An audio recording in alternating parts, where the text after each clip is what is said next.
Here's my script. Could you read it? Okay, yeah, and move that Let's script over edit here. this part Yeah. out, okay? Going 10-1. Rain dance, sun dance, con. Let's do this. You guys ready? Quiet Thank you on so set. much for this award. Ready and action. Welcome back to Mel Moment Mondays. I'm your host, Mel, and today I'm joined by a stop motion animator having worked on Marcel the Shell as well as countless other commercial shoots. Jeremy Fisher, thank you so much for coming on the podcast. Hey, thanks for having me. It's great to be here. Yeah, oh my gosh. So, how to jump right in, what got you into filmmaking and specifically stop motion? I feel like that's kind of like a very niche portion of animation. Yeah, I mean, everybody who works, as far as I know, gets into this by being a fan of something first. You, as an artist, you're like, you find your little the things that like inspire you when you're young, and you're like, oh, I'm really like into this show or this movie, and then you just like become obsessed, and then it just kind of builds from there. And mine kind of came at a time when like anyone who's growing up in the 90s and like Star Wars was kind of like starting to come back into popularity. I saw the original trilogy in theaters, which was the special editions at that time, and it like hit me like nothing else as a 10-year-old did up until that point. And every I had to collect all the toys and read the books, and by getting into that, I started like watching the DVDs and starting to like look at the behind the scenes of how they made these movies, because I was just like, I couldn't comprehend my little child brain like what was going on that. And the more I watched, the more I kind of started to understand like, okay, like it's made in a studio, it's made with props, they actually build these sets and they actually build everything you see on screen. Um, so I started getting really interested in um, the stop motion part, like when they started making the creature effects and the AT-AT walkers for the Empire Strikes Back. All that stuff was really interesting to me, like how um, this was before like Jurassic Park and all the CG movies. They had to make everything by hand and film it in stop motion.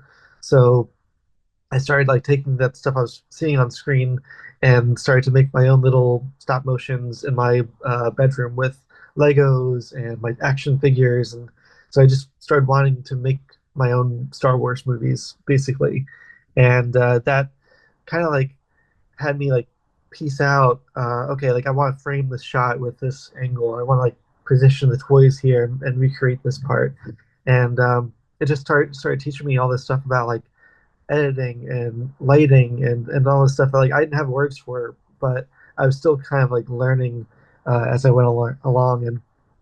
And long story short, that's kind of what got me into it. Just the process, and I just kept doing it and doing it, and then I started animation at school and went to college for it.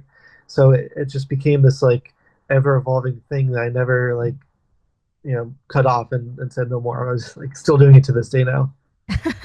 Yeah, and you mentioned you went to school for it. For that specifically, I know I feel like when people think of, school for animation, they think of 2D, 3D. How did you incorporate, your love for stop motion into the animation curriculum, for wherever you went? Do you think Yeah, that it helped or? yeah. So initially, I thought I was going to be a computer animator in college. I kind of saw the writing on the wall with after seeing Star Wars and Jurassic Park and the new prequels, and everyone's talking about how computer animation is how they do things now. Like it's back in the 80s and 90s, stop motion was the special effects, but then computer animation took over and everything got turned into that process on the computer.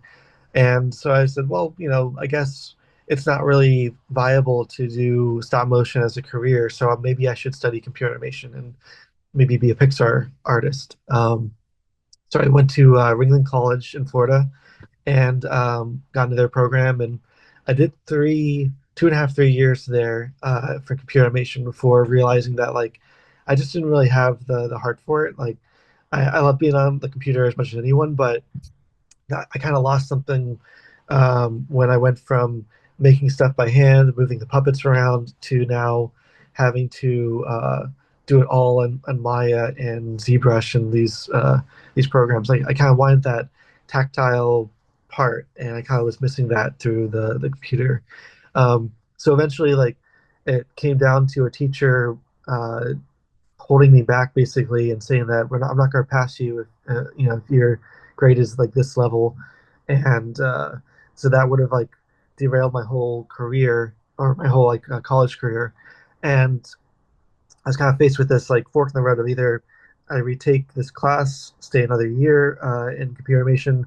I'm not passionate about it anymore, but and then I had a realization that I want to do more like physical stuff, more practical stuff, and so there wasn't really a stop motion, degree or program at all. So I instead decided to go towards fine arts, and fine arts, at least at my college, was more like you could study like sculpture and painting and drawing and all these like more, um, gallery slash fine artist, curriculums. And I decided that was going to be my through line to do stop motion was to study the more like um, esoteric arts, like not strictly for a career program, but more like to be an artist type of thing. And through that, I was able to basically craft my own curriculum. I was kind of a pain to my department heads where I just kept emailing them and saying like, "Hey, like, I want to take this photography class in the photography department." And they said, "Well, you don't have this and that," but I was then a junior, so I was like, "Well, I have all these other credits. Can I just get into this?" And finally enough, like people, I guess, took pity on me or were annoyed enough to let me take these classes. And so I took film classes in the film department. I took photography classes, um, basically all these things to help build out a stop motion curriculum for myself that because there wasn't any really. So I was able to make a little portfolio, and through the boundaries of fine arts, I was able to like make my own portfolio and reel for stop motion. Um, so yeah, now there are more options, at least at my school. They have a motion design department that has some stop motion elements, but back in, gosh, this was like 2009 or 10, it wasn't really the thing to do there. So that was a good challenge to have, and I think it really kind of like put a fire under me to figure these things out and like not to listen to hearing no and just be like, well, I'm going to do it anyway. So you might as well, yeah, I'm paying so much for my degree. You might as well let me take these classes and stuff. But yeah, that little portfolio helped me get a internship out in Los Angeles too. So it all kind of like worked in my favor at the end of it. Yeah, that's amazing. Yeah, I feel like even now some of the, programs aren't as, sometimes you do have to craft your own kind of major and like what you want to do as well, which I think is really important. Because at the end of the day, you're paying for, your career and your major, right? What kind of to go along with that, like what is the process of stop motion? How does that work? You have a story or someone comes up with a story or hired on a job. What is the process for that? Because it's definitely different than live action. It's definitely different than, 2D or 3D. Yeah, how does it work? Break it down. Yeah, it borrows a lot from traditional animation, and it also obviously like it's still like a real place that you can like touch and feel. So it has to like still obey the laws of gravity and physics and lighting and stuff. So you have kind of like the best and worst of all the worlds that come into it. Um, Traditionally when I'm on like a show like Marcel or Robot Chicken, we'll have first they'll start with obviously the concept and then a script. So the script will kind of inform the timing, the scenes, the shots, kind of like breaking it down to as many pieces as possible. And then we'll have an animatic that's kind of like just a real rough sketch of every shot that starts with a thumbnail and then gets refined to a more detailed storyboard series, and then turn into an animated more animation, like kind of I say animated, but it's like more just like a series of like stills that help to show the timing, and the voice work will go along with that. So sometimes it's like a test track if we don't have the voice actor ready, or if we can, we'll get the voice actor to perform their final audio, because everything needs to be so glued down for the timing, for the characters. You don't want to have any surprises with stop motion before you start shooting, because it is a very it's labor intensive and time intensive. Just because you're working with things that you have to build, you have to shoot. So if you do additional work, that's not going to help you out in the long run. You have to cut out later. So you're trying to really just dial it into as few shots and frames as possible, just for a time and budget reason. Um, so when we have the animatic, we'll go to what we call the big board, where we have all the storyboards laid out on a wall, and then the animators will see what shots are on their stage, and the I think it's the director and the production coordinator. I think a few people will like kind of work together and figure out, like, can we combine shots? Can we save time by taking these two angles and put them together, just for costs and time constraints. And then once they figure it out, then it goes to the stage, and the animator shoots what they're going to shoot. Um, we try to do about 8 to 10 seconds per day on most projects I've been on. So you're literally in there from like 9 a.m. till, like, say, six or so, 6 or 7, and you're shooting 10 seconds if you're doing well, maybe 8 seconds if you're like on a really tough shot. But that's the workload for every day. And you're trying to keep the board moving, keep your shots going. If it's on a feature, I think they're a little more, um, they're a little more understanding that it's like the finer animation. So you're maybe doing like 3 to 5 seconds on like a Leica shoot.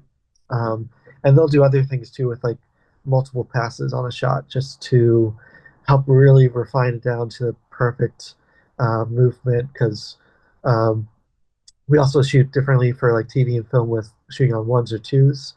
I don't know if your audience is familiar with the difference where, like, the shots for like how you do 24 or 12 frames per second. But if it is like a Leica film, shooting on ones is way more time intensive. So you're probably going to shoot like maybe 3 to 5 seconds per day and something like that.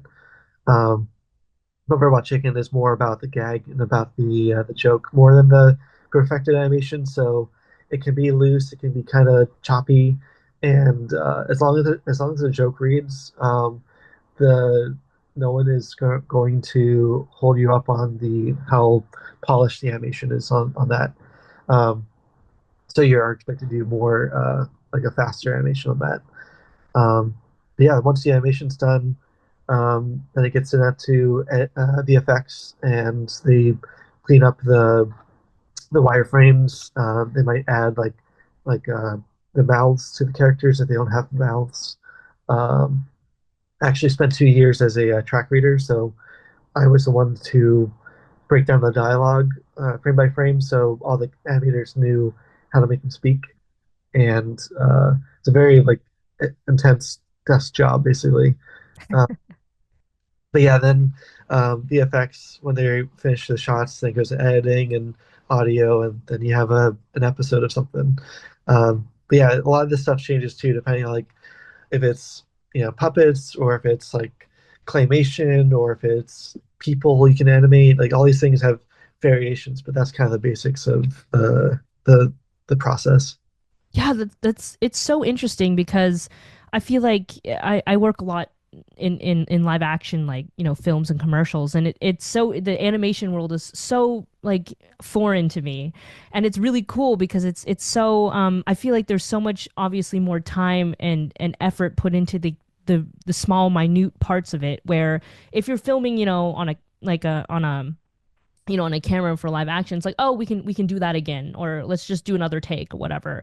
But for animation, like, you really gotta like nail it down beforehand. It's a lot more pre-prod than it is, like changing it up. You can't really change it up that much, like once you're there, taking the pictures. So Yeah, it really is it's kind of a good problem to have because like I know, I mean like with directors and live action you want to have as much coverage as possible, so you want to try like all these different ways to get the best shot. And with stop motion or any sort of like handmade animation, you really can't afford that, especially with putting people through that work. Is it's maybe get away with it at the storyboard level or even like animatic. You can kind of try things out, but once you get past that point, um, it really becomes like a crazy amount of work for something that now is like going to be sent to the dumpster for a shot. So you really are trying to be like cautious of like everyone's time and work, and you don't want to burn people out that way. They're like, okay, well, let's try to have this robot chicken sketch, but it's now from this angle, and try to do more with this. There are rare occasions where that does happen, but it's like the director is always considering with a producer and talking like how they can avoid that, because the more that happens, the more they get pushed back, and then everyone starts asking, well, like, why are we doing this again? Like, you know, how's this going to help the final product? right, right. Kind of going off of that, like what is your process specifically for like I saw on your website that you build a lot of sets too, as well as, the characters. What is that like molding the character, having those variations? There's differences obviously between claymation and maybe something else. Like what is the process for that for you personally? Yeah, I started out making puppets just from my toys. So you had like a very limited range of movement, and I mean, stop motion and hand-drawn animation they're like they're built within rules and limitations of whatever you're working with. So, I mean, if I'm on like a Robot Chicken project and I'm given a toy that can only move its arms like up and down, I somehow have to make the character emote and deliver dialogue that still does something and still makes it interesting to watch than just like a static figure that's not. I mean, that can be a joke in itself, but mostly we want to like keep the characters alive and feel like there's some sort of life to it, obviously, because with the audio you need to make sure that you know who's talking when. And but yeah, it's a lot of just figuring out the needs of the scene or the characters and the story, and kind of meeting that where it is. Um, I've worked on some things that have like very elaborate puppets, so they have a ball and socket where like every single joint has a full range of motion that you can like rotate, and you can precisely move every little part to them. Um, and you make really fluid, beautiful animation with that. It is terribly time consuming, and for a lot of story, it's going to get lost in what we're trying to tell. So that's kind of like early on in the discussion when you're trying to like come up with something. You want to think about, like, am I doing this because I just really love the idea of doing a ball and socket character for this story, or does this help serve the purpose of the story I'm trying to tell? Um, I had that recently with a project I'm pitching that's a claymation, and it's a kids show, so we want it to be like really fun and light and colorful. And the discussions I'm having with my producer is, do we do it in full claymation, which means we'd have to make every character malleable, and everything has to be pliable and moved, because there's no like real good body to them. They can be squished, they can be contorted. Um, like Wallace and Gromit is a great example, and that works for some stuff that doesn't have a lot of detail, because once you squish a shoulder, and if they have like a little detail on it, squish all that little detail, you have to resculpt it.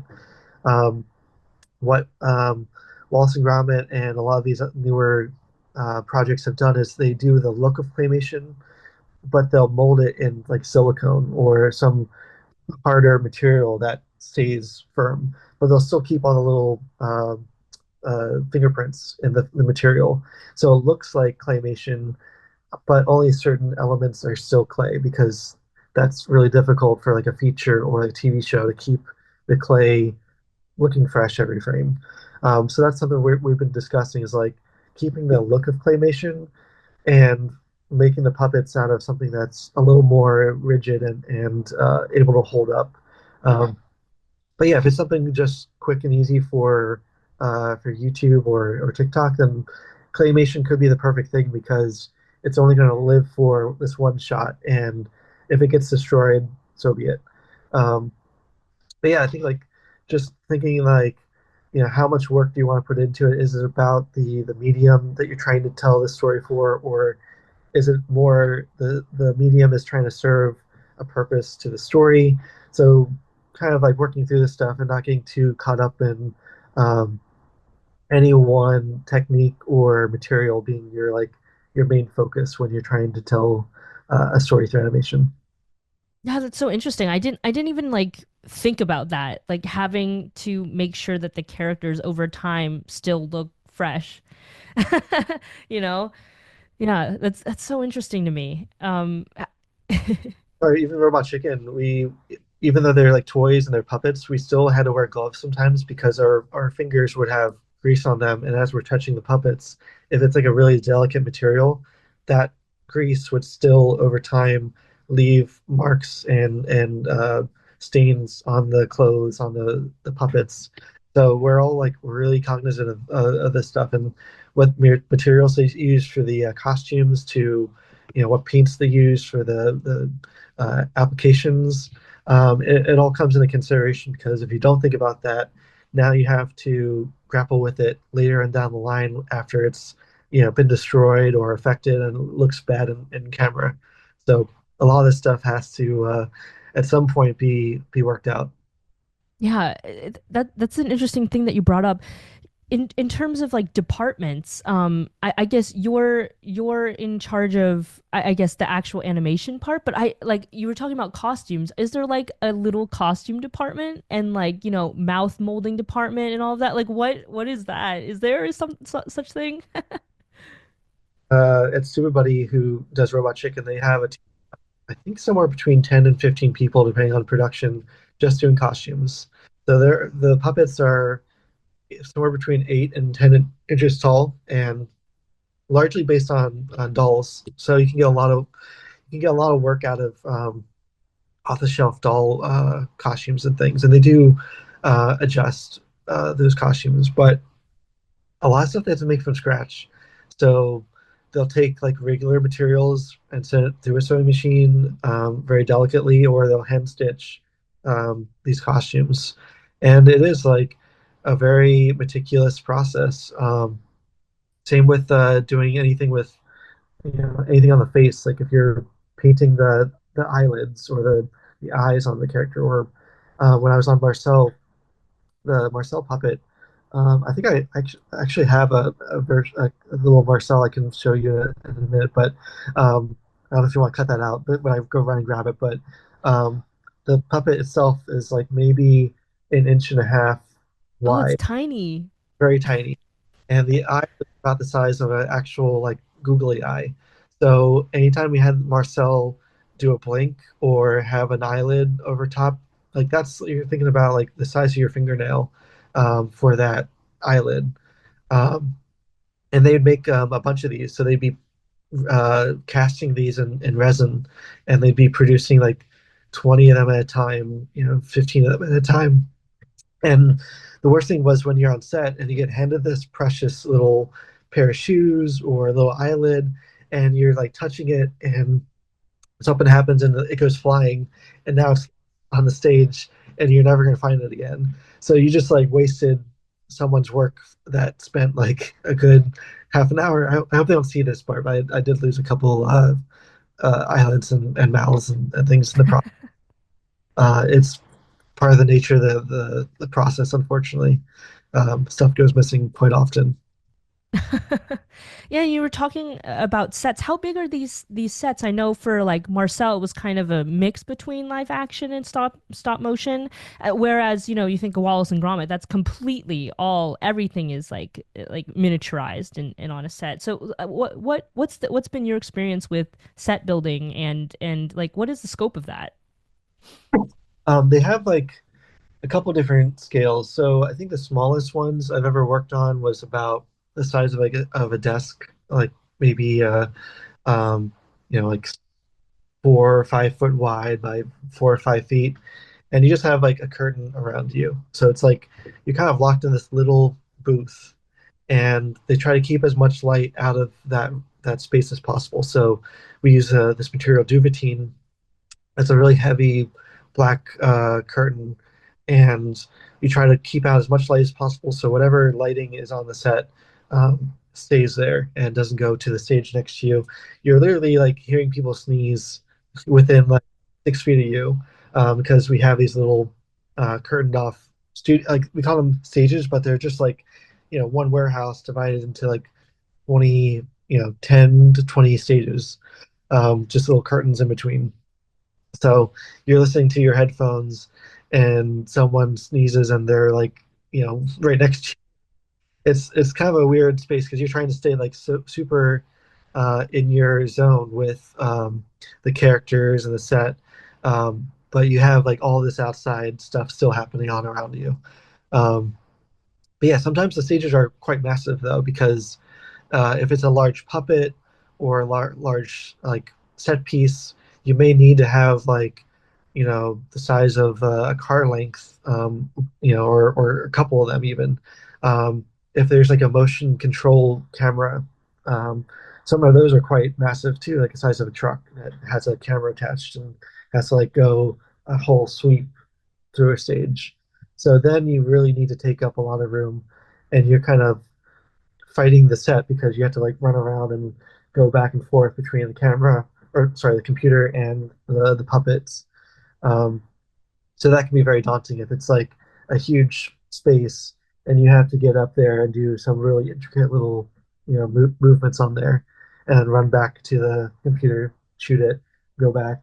It becomes a very physical job when you have this larger stages.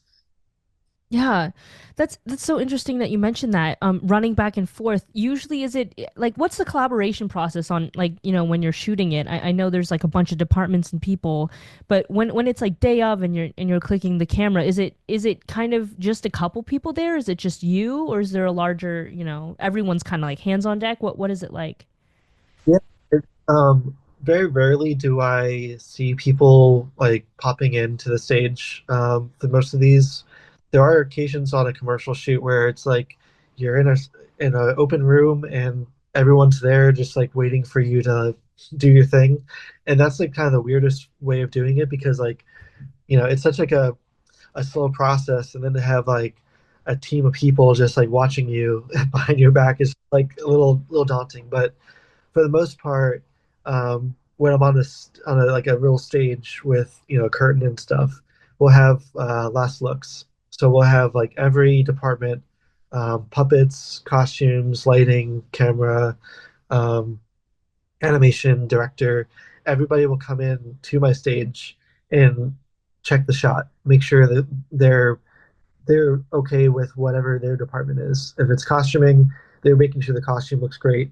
If it's puppets, they're making sure the puppet is what it needs to do and everything.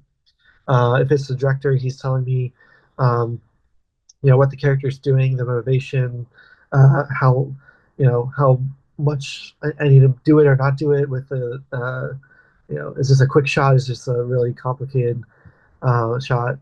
Um, but once they're done, they move on. They're out of there, and it's up to me to call them back in if something happens or I'm unsure of something, and just having that conversation because last thing you need is like something goes wrong and you didn't tell anybody, and now the shot's ruined because you didn't ask costumes to double check something.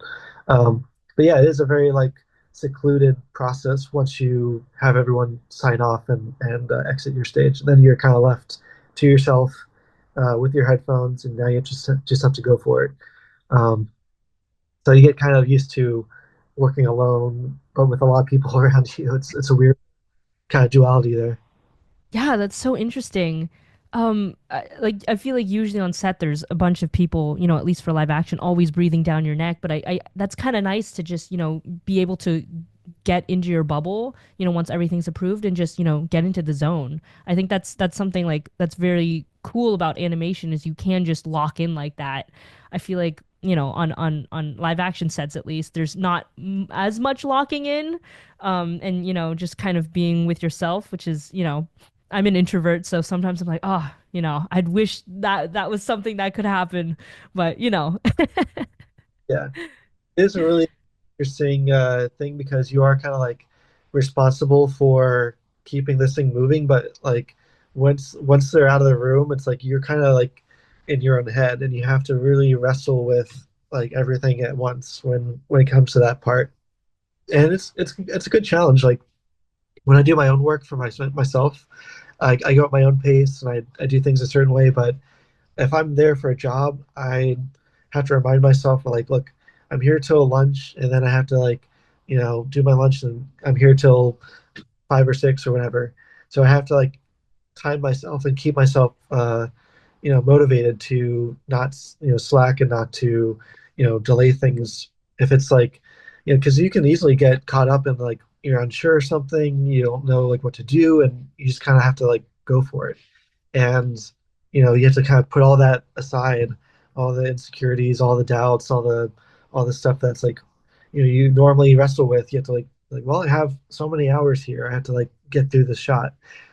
So better better start showing up for it. And um yeah, that way it's kind of like being on a live action film set where like everyone's waiting on you, and you better be doing your job because now you're holding them up. And um, but yeah, it's like it kind of gets that weird double thing where you think you're by yourself, but you're part of this larger space still.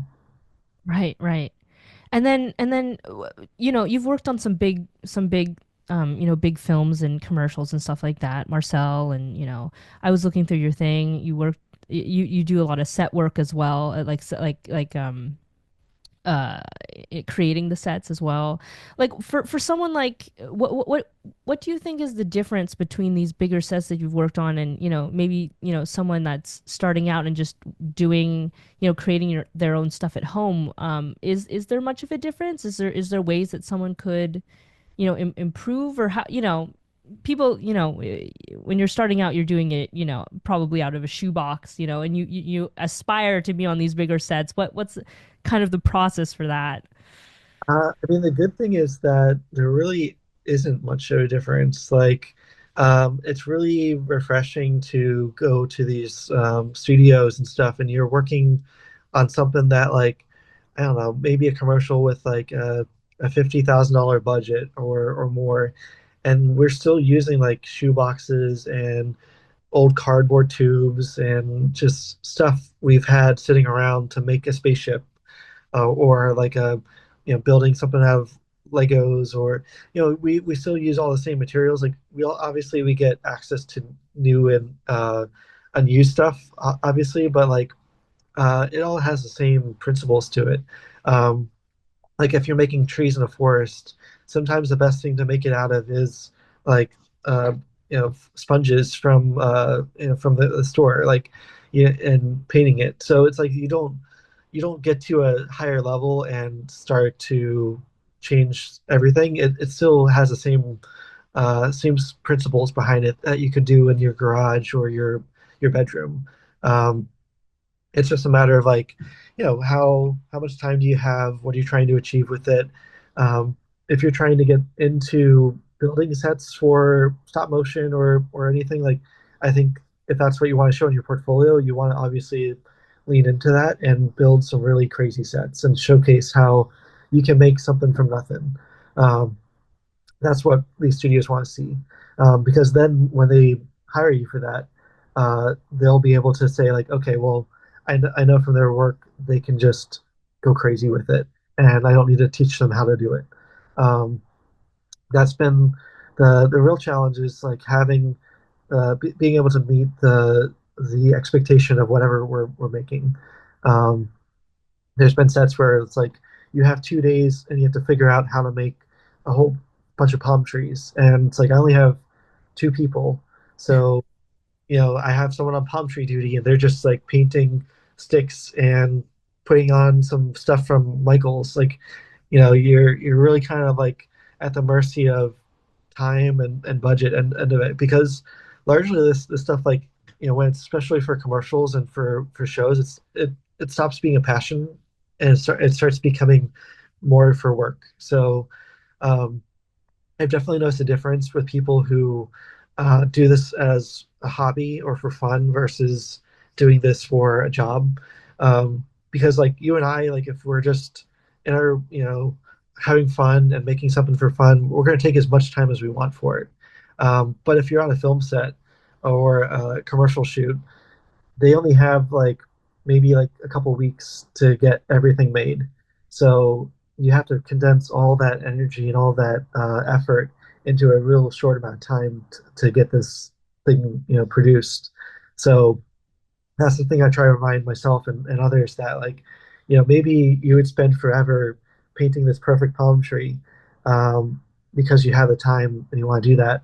But if we're trying to make 50 of them, we don't have that precious time to perfect that one palm tree that you wouldn't even really see in the background. So it's also about thinking about the effort that goes into the shots. So if I have a character facing the camera and everything is blurry behind it, do I really need to spend, weeks building out an elaborate set? If I could get away with maybe having um, a picture, like a literal like piece of paper with a print on it.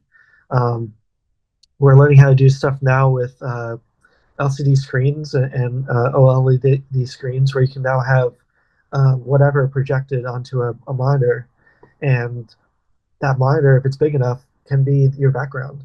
So you can now take your computer background and put your toy or your puppet, and you have whatever set you want to put behind it. And as long as you work the camera enough to kind of put it slightly out of focus, um, it's good enough for a lot of shoots. So trying to figure out like ways to save your effort, save your time, and just work on the parts that are really important to you and to the story is crucial. That's such great advice. Oh, yeah, no, it's super interesting. What do you think is like your favorite part of the process for stop motion animation is? I think for me, it's I like kind of coming up with the stories now. Like I think when I first got into it, I was very much like into the hands-on physicality of stop motion. Um, I think like I still am really passionate about like the medium is really precious to me. Like I think like stop motion has a certain tactile nature to it that is really hard to mimic, I guess, in other mediums, but you automatically connect with it on like a physical level that um, you don't have to do that extra work that like CG or um, hand drawn animation is like very kind of clean and polished for the most part, but stop motion has a kind of like like someone's hands are touching it every like in the back of your brain. Um, so I love that part of it. But I think like as I'm getting older, I love crafting the stories and kind of coming up with the kind of like the core of it. Because like I spent so many years just like being tasked with like just making the puppets or just animating it, and now I guess I got a little taste of the bigger picture, and I want to do more of that now from here on out. Just tell more stories, and maybe it won't even look like stop motion someday, but like for now, I still want it to be in the world of stop motion. Yeah. What do you think makes a good stop motion animator? Like, are there any qualities that, if you were gonna hire someone to help you out on your project, um, what qualities do you look for? What type of person or filmmaker do you look for? I think like a lot of times I look for people that have like a cross-disciplinary understanding of things, that you can be like a really talented sculptor and be amazing at rendering that character in 3D. Um, what sometimes into issue is when the sculptor is trying to make a puppet that's going to be emoting something. So now you have to imagine that character has to move a certain way to gesture and to emote. When if you don't understand how puppets move and if you don't know how animators touch the puppet to move them, you may kind of lose what to focus on for building that puppet. So that I've seen that a few times where like some director or they have a vision for what they want, but they haven't actually built the sets or they haven't lit a scene or done photography, so they don't understand sometimes the limitations of those things, and which can be good sometimes, not to like sell yourself short before you start shooting, but I think understanding what those limitations are and then working with them, you can sometimes avoid the pitfalls of that. Um, so I think like finding people that have kind of a crossover in their interests is really helpful. Like if you're building sets, but you've also like lighting and cameras and like all those things kind of like feed into each other in really interesting ways. And those people I think, and stop motion is such a an industry of people who wear many hats. Like you just have to like everyone starts out kind of making their own films basically. Um, Very rarely do you come at it from a very like specific niche. You have to kind of be more general and then you become more specific. So a lot of people are in this industry very hands-on with a lot of different departments and things. So it is a kind of a everyone's kind of a what do you call it, like a master of none type thing. They do a lot of work, but they aren't hyper specific on one, like with 3D especially, like people can be a real specific um, person who just rigging for puppets or rigging for characters and CG, but they may not do a lot with I'm trying to think like building sets and props and things, and that may not be their forte. So stop motion, you have to learn a lot of different things to start out with, and I think that's really helpful to kind of grasp where to place yourself.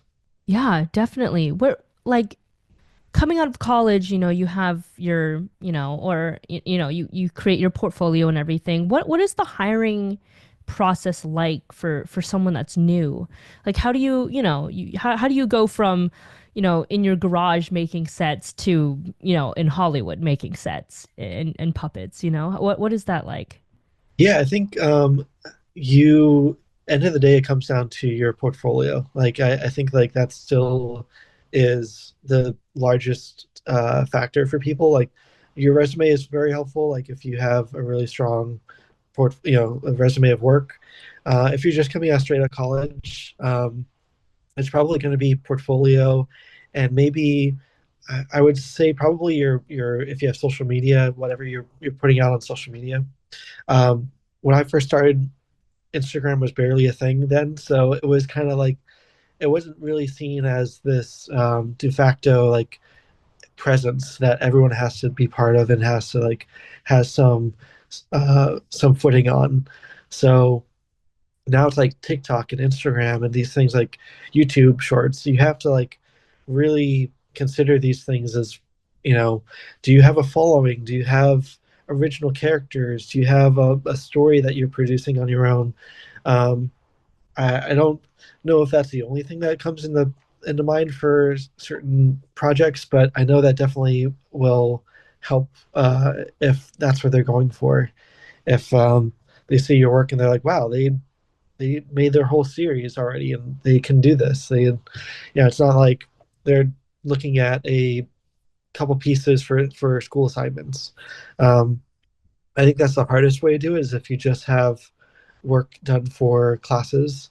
I think that really stands out as like, okay, they did this for school. That's great. But that doesn't necessarily tell me how they're going to perform on set for a job. It could work out. And um, when I was first starting out, I did a lot of uh, experience type work where I was just doing it for friends, other people that I admired. I was just like, yeah, I'm here. I'll do it. I'll I'll do a music video for free. Just pay me or pay me in food basically.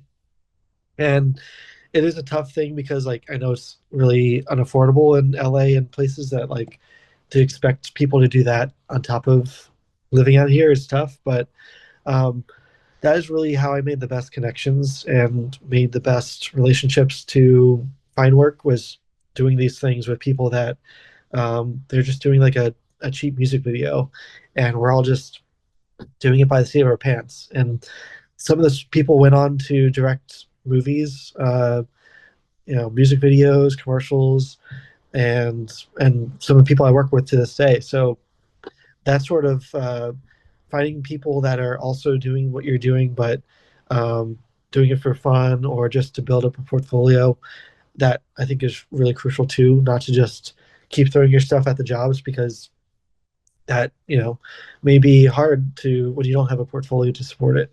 Um, so yeah, find ways to get around that by doing stuff on TikTok, by doing shorts with friends and other peers you went to school with. I think that stuff really helps to build um, those relationships, and then you find like I find most of my work through connections more so than just emailing random jobs. Like that's the least amount of work I found is through cold emailing.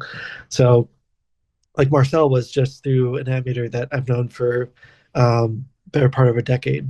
He was like, "What are you doing right now?" I'm like, "Oh, I'm just waiting for a job." And he's like, "Well, I'm working on Marcel." I was like, "What?" Yeah, and actually, I pulled out. This is one of the Marcels that I was able to take home. I don't know if you can see it on Oh, the camera there. it's so small. Oh my gosh. They make it look so big in the, in the profile shots in the movie and stuff. Yeah, they Movie use magic. these are resin print that they painted. I didn't have anything to do with the actual construction of them, but the eye in there, you could pop it out and you could swap it in with a different look. So you could be looking in a direction, you could be looking straight ahead, and then we have little eyelids that could be placed on top with wax, and the little feet you could move ever so slightly with. They're just on with wax too, so um, you just can get a little bit of a slide there, and that's how you would change his foot positions.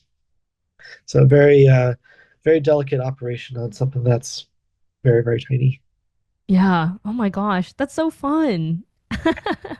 Yeah, it's really sweet that they let me take one home because so many times I think like, what if I just one fell into my pocket, but thankfully I have to do that.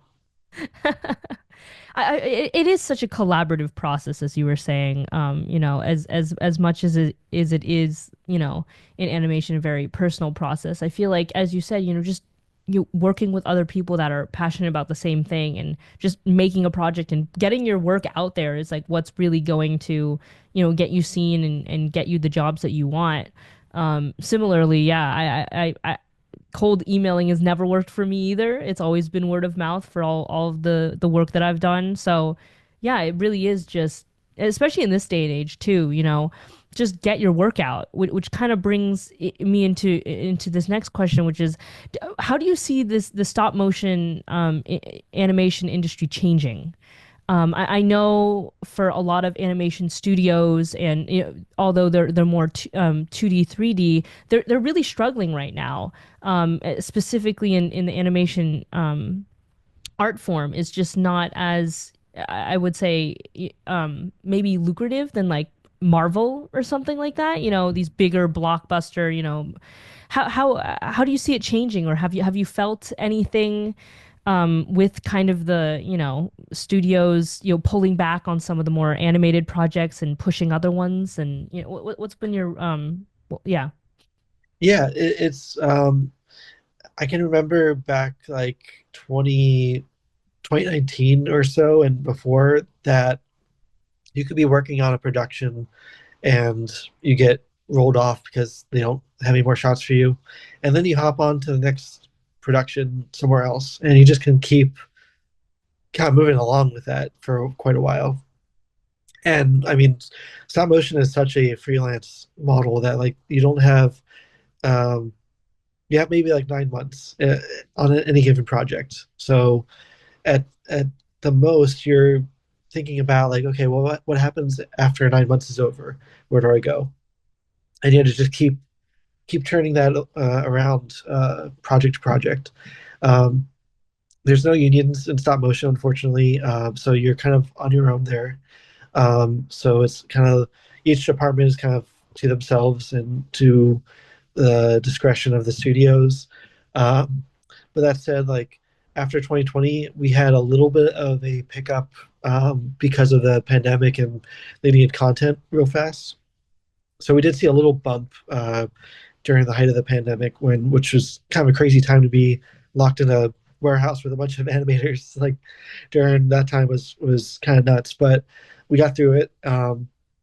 But when the writer's strike happened, and I guess before then even, we saw a significant drop off in the studios, just not producing stop motion, and largely animation, like you're talking about. So since then, it really hasn't recovered, and I think it's like kind of a signifier of a larger issue I'm seeing with entertainment, and it's kind of like the lower hanging fruit to pick off, um, because stop motion and animation, they're expensive to develop. Stop motion is very cost prohibitive. Like we were just exploring, like every part of it is the most extra way of doing something you can conceive of, like building it by hand, shooting it with a camera. Like these are all things that like they they do a lot for the end product, but if you're looking at balance sheets and cost of return and stuff as a studio or producers, like you're trying to figure out ways to not do that, to spend less. And I think stop motion is very puts a lot of like red flags for the people trying to finance stuff. And I've pitched shows to studios, and that's one thing I hear constantly is that how expensive it is. So anytime you see a movie or a show made with stop motion, you have to like really just give them a round of applause that got made in this era where it is so hard to make anything like that now. I just saw the new Looney Tunes movie that just came out, the hand drawn one, and like man, to have a live action Looney Tunes feature film in 2025 is nuts. Um, but it may be the last one for quite a while because it apparently didn't do as well as they hoped, and they had to distribute it a different way. So you know um, it's not a signifier of them doing more of that. It's more of a flash in the pan, maybe. But that said, I think that they're with the industry changing so much. I do see that people are taking alternate routes and finding other ways to not rely so heavily on these studios, because that was the name of the game for the past 100 years. But now social media is around. Web content is taking over. People can make their own work if they want, and um, we could have a whole conversation around social media and YouTube and that whole business model. But I think that a lot of the successful stop motion animators I know, they're finding their audience through social media. So they're not just producing a short, they're producing content every week, which is difficult just from a time standpoint, but they're talking about it more as like a person on camera showing the process, showing the work. Um, and I think that's a really interesting way to approach it because it is kind of a mystery for so many people how this stuff works. Um, so you have to be very comfortable now to be on camera. Like I always used to say that I like to have my work on screen, and I would stand back and not be because I just don't have that camera presence that some people have, and I'm working on that. But um, if you're able to be on TikTok or YouTube and talk about what you do, you're going to like be so much better off doing this work and on social than relying on the studios to just give you work right now. Um, so I'm still trying to pitch a kids show, but it is really a challenge right now in this time to be doing that. That isn't going to stop me, but because I think I still have a story that's worth sharing and putting out there. But whether it's on a streaming service or as a web series or um, as a book even, or like thinking about this in different ways where um, it doesn't necessarily have to be the one streaming service model that we're so used to. I'm open to other possibilities for it now. So Yeah. Yeah, the way that it's changing is good and bad, I guess, you know. With the social media, you can kind of take more ownership over what you want to do. Um, but yeah, no, it's very interesting to hear because obviously the live action side of film has also been hit. But yeah, it's really sad to see all of, you know, the animation side of it, as you said, is like the low-hanging fruit in the industry, and it's just easier to, you know, kind of take the wheels but out from underneath them first, you know, which is really interesting. But yeah, so kind of to switch things up, mhm. completely different is the would you rather portion of this. It's just one question kind of pertaining to what we've been talking about and for you, stop motion. But my question for you would be, would you rather spend more time on the set production of a stop motion animation, or would you rather spend more time on the character design? Which do you think you would choose, or which is more important to you? Yeah, I think I don't know. I've had fun doing both, but I think like I'm I like to make characters. Like I really like to end of the day like make little guys. So like uh, I think like I can have fun doing both, but I think if I had to like pick between the two, I think I would like to make little characters and puppets and build that out ultimately. Um, yeah, and that's it's fun. It's just like I think like even if I wasn't doing this as a full-time job or my career, like I think I'd still be wanting to make little guys like that and just like craft little creatures and things. So um, that's kind of what I go back to when I'm just like, why am I still doing this? Like, oh yeah, I still like to make things. Um, so that keeps me going throughout. Yeah. And then, kind of the final question to just round this all out is, if you could tell your younger self, what advice would you give them about starting in this industry or getting into animation? Okay, yeah, younger self. I think, we talked a little bit earlier about how I had some like setbacks and some things with school and with starting out. I think the main thing that I had to work through was being told no and knowing that, being told no is not like it's not written in stone. Like that's just somebody telling you no. Um, so I think reminding myself that you have to still, whatever your vision is or you're passionate about, don't let someone else tell you no on that, and you can still do it. Um, so I think like that really, the things I pushed through and still went ahead with, I'm still doing to this day. If I had listened to someone that told me no at some point and said like, "Oh yeah, that's not really a career," or "You're wasting your time," or "You're closing doors." I mean, I've heard all of it since I was a kid. Um, not to listen to those people, and because they obviously aren't doing that. They're not going to be doing the thing you want to do. So why are you listening to them tell you what you should do? Um, yeah, and all this stuff too I talked about earlier. Like um, that's why I've tried to not tell people de facto like don't do this or don't waste your time or like all this stuff. I'm trying to help people find better ways to do stuff and not to keep them from doing the thing they want to do. So I think that's kind of the thing to keep in the back of your mind if you're facing challenges with this work and as a creative person. Yeah, that's such great advice. And I think, you know, especially in an industry where there's a lot of no's, you can turn those no's into a lot of yeses. So, Yep. well, thank you so much for joining me on the podcast today. How can people find you and see your work and all of that? Yeah, if people want to find me, my website is jeremydfisher.com. I just put out a new studio site for people who want to, create work. My project is Lucky Ducky, so I have luckyduckystudio.com.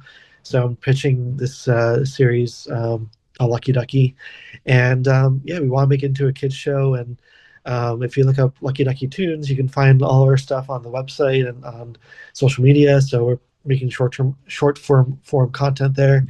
But yeah, just amazing chatting with you, and I loved the conversation and getting me to like think about some of this stuff in different ways. So really appreciate all the dialogue we had here.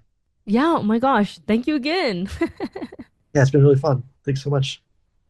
If you enjoyed this podcast and want to learn more about my experience as an up and coming filmmaker or catch up on more episodes, follow me on Instagram at MELYDE12. This podcast is also available on Spotify, SoundCloud, and YouTube. Please like, subscribe, and spread the word.